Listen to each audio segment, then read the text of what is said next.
تخيل إنك رايح أجازة مع أصحابك في وسط الجبل وفيلا بعيدة، وفجأة الجو يتقلب، المطر ينزل، والطريق الوحيد للخروج يتقفل. ووسط الخوف ده يظهر شخص مرعب، جسمه كله ملفوف بالضمادات وماسك فاس كأنه شبح. وبعد دقايق تحصل جريمة قتل بطريقة مرعبة، ومحدش عارف مين الضحية اللي جاية. تعالوا معايا نشوف ازاي كونان هيكشف هوية رجل الضمادات، وهل القاتل شخص غريب ولا واحد من الموجودين في الفيلا.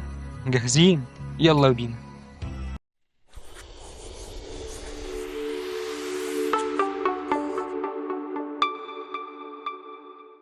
الحكاية بتبدأ بكونان وران وهم رايحين لسوكو هي وصحابها في بيت وسط الجبل، ولما يوصلوا يلاقوا كوبري ماشي عليه شخص غريب، ولما يبصلهم نلاقي وشه مليان ضمادات ويسيبهم ويجري. ولما يوصلوا البيت ران تسأل سوكو هل في حد من صحابك متعور أو في ضمادات على وشه، وطبعا سوكو تقول لها لا مفيش، ويلا اطلعي حطي حاجتك في الأوضة اللي فوق. فيطلعوا يلاقوا غلط كتير، وران تفتح أوضة بالغلط تلاقي فيها شخص، فتتوتر وتقفلها على طول وتدخل أوضة تانية. بعدها نشوف صحاب سوكو اللي كانوا مع بعض في مسرح الجامعة، بس دلوقتي كل واحد اختار مجال، وهم أوتا ممثل الفرقة، سوميا مخرج الفرقة، تاكاشي مدير الديكور، شيكا مؤلفة الفرقة، وأخيرا إياكو أخت سوكو مديرة الميك اب والملابس. وفي وسط الكلام جت سيرة سوكو زميلتهم اللي كانت مع المسرح قبل كده وانتحرت، بس محدش عارف ليه. وشيكا تتعصب وتقول محدش يتكلم في الموضوع ده تاني. بعدها إياكو راحت تعمل الأكل، وتاكاشي راح يصلح السطح عشان ممكن الدنيا تمطر. وشيكا وسوميا راحوا يتمشوا في الغابة، وفعلا السما تمطر. وأوتا ياخد ران ويتمشوا في الغابة، وران تخاف من صوت الرعد وتمشي تلاقي نفسها وسط الغابة، وفجأة يظهر رجل الضمادات ويهاجم ران لحد ما تصرخ ويوصل كونان والراجل ده يمشي. ويرجعوا على البيت وسوكو تسأل صحابها على الراجل ده، وطبعا محدش يعرفه، بس تاكاشي يقول أنا كنت واقف على السطح وشفت راجل غريب على الكوبري لما ران وصلت، وافتكرت واحد عايش في البيت قريب مننا. وإياكو تقول مفيش غير 4 بيوت على الناحية التانية من الجبل، أما البيت بتاعنا مفيش حد جنبه. ويكلموا الشرطة عشان يبلغوا، يلاقي التليفون مش شغال، وتاكاشي يخاف ويهرب من البيت. ونشوف المفاجأة، الكوبري اللي بيوصل للبيت مقطوع، وكونان يشوف علامات زي السكينة أو الفاس على العمود اللي مربوط عليه الكوبري، ويعرفوا إن الراجل ده هو اللي قطعه، وكده محدش يخرج من البيت. وبعدها شيكا ترجع أوضتها تلاقي ورقة تحت الباب، وتتخض لما تقراها. وران وإياكو وسوكو يحضروا الأكل، وتاكاشي ينزل بعد ما خلص السطح، وفجأة يقول أنا شايف حد قدام الشباك. وفجأة نشوف راجل الضمادات ماسك شيكا وياخدها الغابة، فيجروا وراه ويلاقوا شيكا مقتولة ومتقطعة وكل جزء من جسمها في مكان. فيرجعوا البيت ويقفلوا بيبان البيت كلها، وبكرة الصبح يتصرفوا. وكونان يلاحظ الشبشب بتاع شيكا قدام الباب الخلفي ويقول ايه اللي خلاها تستخدم الباب الخلفي والباب الرئيسي لا. وكل واحد يروح ينام. وفي نص الليل نشوف راجل الضمادات عايز يقتل ران، وعلى آخر لحظة كونان يزق ران ويمسك في الراجل فيرميه على السرير ويكسر له رجله، وران تصوت لما تشوفه، فكلهم يتلموا على صوتها والراجل يمشي. وكونان يتفاجئ ويقول للراجل ده عايز يقتل ران بالذات، والباقي يدخل ويسأله هو دخل ازاي.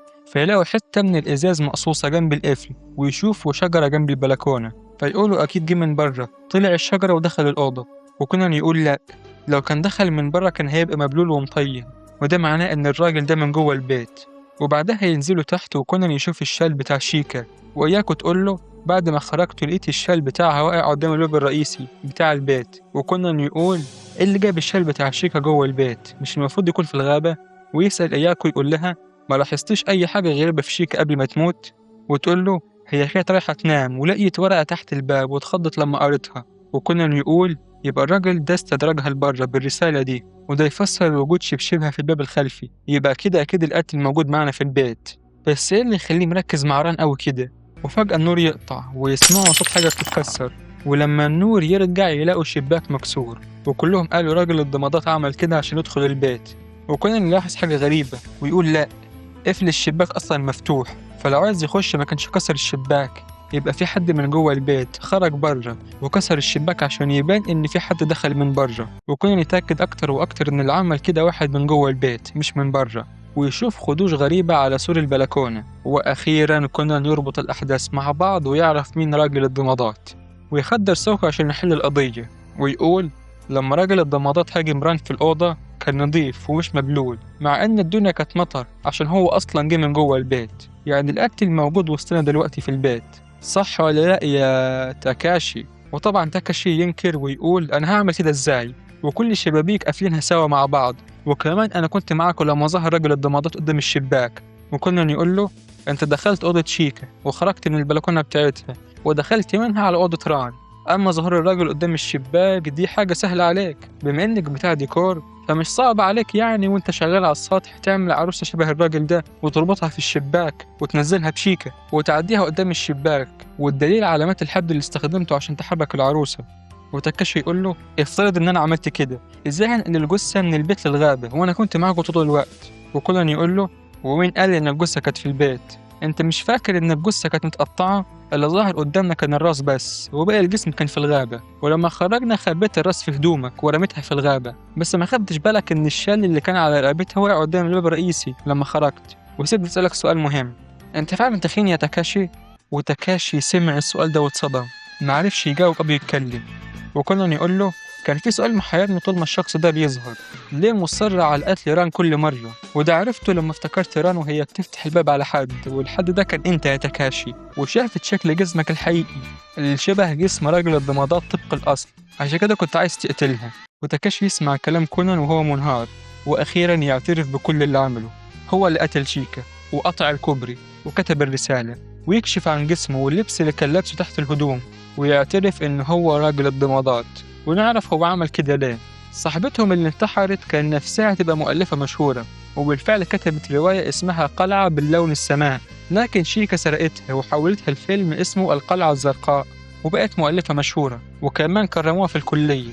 وبعدها في نفس اليوم تسوكو كلمت تاكاشي وقالت له أنا مبقاش عندي ثقة في حد، وانتحرت. وتاكاشي كره شيكا جدا وأقسم إنه هينتقم منها لحد ما سوكو عزمتهم في البيت، وكانت دي الفرصة المناسبة عشان ينتقم منها.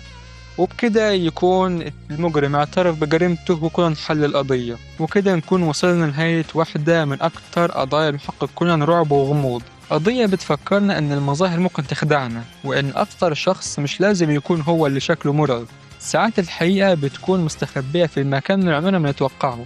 والانتقام أو الكراهية ممكن يعمل الإنسان لدرجة إنه ينسى إن كل جريمة مهما تخطط لها كويس لازم يجي اليوم اللي تكشف فيه. فلو عجبكم الفيديو متنسوش تعملوا لايك وتشتركوا في القناة عشان تتابعوا كل ملخص من عالم المحقق كونان، واكتبوا لي في الكومنتات ايه أكتر قضية في كونان خوفتكم، يمكن تكون هي القضية الجاية. وعلى رأي المحقق كونان مهما كانت الخدعة ذكية، مهما كانت الأدلة مستخبية، الحقيقة دايما ليها وجه واحد. واشوفكم في قضية جديدة. كان معكم أحمد، سلام.